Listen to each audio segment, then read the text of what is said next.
ओम नमः शिवाय। हर हर महादेव। दोस्तों, आज मैं आपके लिए लेकर आई हूँ 16 सोमवार व्रत की कथा। एक समय श्री महादेव जी पार्वती जी के साथ भ्रमण करते हुए मृत्युलोक में अमरावती नगरी में आए।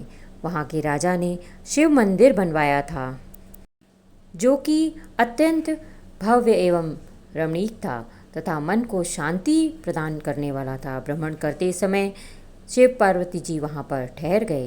पार्वती जी ने कहा, हे नाथ, आओ आज इसी स्थान पर चौसर पान से खेलते हैं। खेल प्रारंभ हुआ। शिव जी कहने लगे, मैं जीतूंगा। इस प्रकार उनकी आपस में वार्तालाप होने लगी।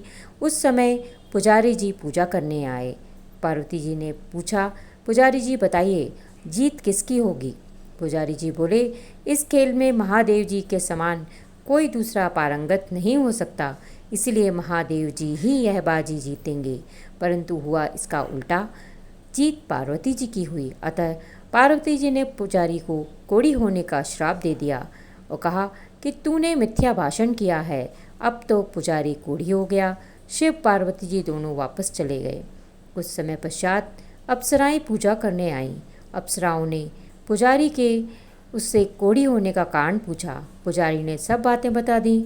अप्सराएं कहने लगीं, पुजारी जी, आप 16 सोमवार का व्रत करें तो शिव जी प्रसन्न होकर आपका संकट दूर कर देंगे। पुजारी जी ने अप्सराओं से व्रत की विधि पूछी। अप्सराओं ने व्रत करने और व्रत के उद्यापन करने की संपूर्ण विधि बता दी। पुजारी ने विधिपूर्वक श्रद्धा भाव से व्रत प्रारंभ किया और अंत में व्रत का उद्यापन भी किया। व्रत के प्रभाव से पुजारी जी रोग मुक्त हो गए। कुछ दिनों बाद शंकर पार्वती जी पुनः उस मंदिर में आए तो पुजारी जी को रोग मुक्त देखकर पार्वती जी ने पूछा, मेरे दिए हुए श्राप से मुक्ति पाने का तुमने कौन सा उपाय किया? पुजारी जी ने कहा, हे माता, अप्सराओं द्वारा बताए गए 16 सोमवार के व्रत करने से मेरा यह कष्ट दूर हुआ है। पार्वती जी ने भी 16 सोमवार का व्रत किया, जिससे उनके टूटे हुए कार्तिकेय जी भी अपनी माता से प्रसन्न होकर आज्ञाकारी हुए। कार्तिकेय जी ने पूछा, हे माता, क्या कारण है कि मेरा मन सदा आपके चरणों में लगा रहता है? पार्वती जी ने कार्तिकेय को 16 सोमवार के व्रत का महात्म्य तथा विधि बताई। तब कार्तिकेय जी ने भी इस व्रत को किया तो उनका बिछड़ा हुआ मित्र मिल गया। अब मित्र ने भी इस व्रत को अपने विवाह की होने की इच्छा से किया। फलतः वह विदेश गया। वहाँ के राजा की कन्या का स्वयंवर था। राजा ने प्रण किया था कि हथनी जिस व्यक्ति के गले में वरमाला डाल देगी, उसी के साथ राजकुमारी का विवाह करूँगा। यह ब्राह्मण मित्र भी स्वयंवर देखने की इच्छा से वहाँ एक ओर जाकर बैठ गया। हथनी ने इसी ब्राह्मण मित्र को माला पहनाई तो राजा ने बड़ी धूमधाम से अपनी राजकुमारी का विवाह उसके साथ कर दिया। तत्पश्चात दोनों सुखपूर्वक रहने लगे। एक दिन राजकन्या ने पूछा, हे नाथ, आपने कौन सा पुण्य किया है जिससे हथनी ने आपके गले में वरमाला पहनाई? ब्राह्मण पति ने कहा, मैंने कार्तिकेय जी द्वारा बताए अनुसार 16 सोमवार का व्रत पूर्ण विधि विधान सहित श्रद्धा भक्ति से किया, जिसके फल के कारण मुझे तुम्हारे जैसी सौभाग्यशाली पत्नी मिली। अब तो राजकन्या ने भी सत्य पुत्र प्राप्ति के लिए व्रत किया और सर्वगुण संपन्न पुत्र प्राप्त किया। बड़े होकर पुत्र ने भी राज्य प्राप्ति की कामना से 16 सोमवार का व्रत किया। राजा के देवलोक होने पर इसी ब्राह्मण कुमार को राजगद्दी मिली। फिर भी इस व्रत को वह करता रहा। एक दिन उसने अपनी पत्नी से पूजा सामग्री शिवालय ले चलने को कहा, परंतु उसने पूजा सामग्री अपनी दासियों के द्वारा भिजवा दी। तब राजा ने पूजन समाप्त किया तो आकाशवाणी हुई, हे राजा, तुम इस पत्नी को त्याग दो, नहीं तो राजपाट से हाथ धोना पड़ेगा।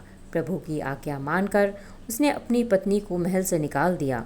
तब वह अपने भाग्य को कोसती हुई एक बुढ़िया के पास गई और अपना दुखड़ा सुनाया तथा बुढ़िया को बताया, मैं पूजन सामग्री राजा के कहे अनुसार शिवालय में नहीं ले गई और राजा ने मुझे निकाल दिया।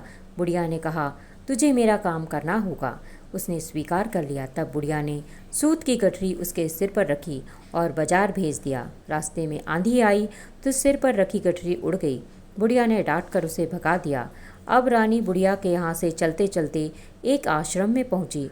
गोसाई जी उसे देखते ही समझ गए कि यह उच्च घराने की अबला विपत्ति की मारी है। वे उसे धैर्य बनाते हुए बोले, बेटी तू मेरे आश्रम में रह, किसी प्रकार की चिंता मत कर। रानी आश्रम में रहने लगी, परंतु जिस वस्तु को हाथ लगाती वह वस्तु खराब हो जाती। यह देखकर गोसाई जी ने पूछा, बेटी किस देव के अपराध से ऐसा होता है?